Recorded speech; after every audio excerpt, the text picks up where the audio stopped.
simple. Just encompasses the tire, comes forward. You have 4 stamped D-rings that come together. You put them in a flat snap hook and hook it up right to your trailer.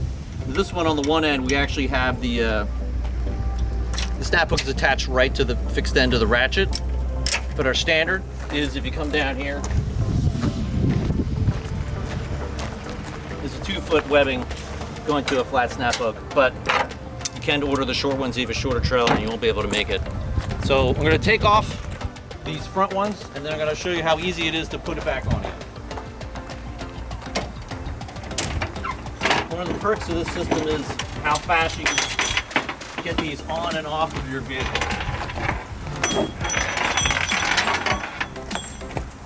It's off.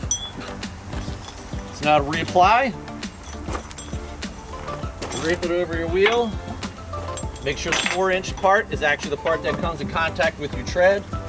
And they're pretty much going to run from, on this side, we're looking at like 5 o'clock up to midnight.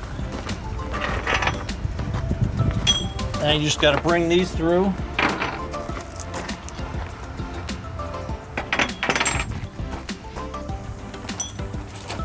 Get them all together.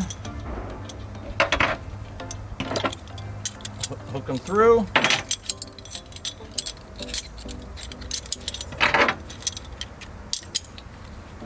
Try to make sure that they're all kind of evenly spaced with the proper same amount of tension on them. Take up some of the slack.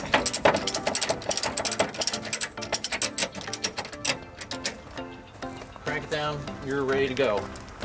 10,000 pound brake on it. If you get the short throw ones, these have a 7,000 pound brake on those. But still, for each tire with a 7,000 pound brake on each one, you have more than enough brake strength to hold down a very big vehicle.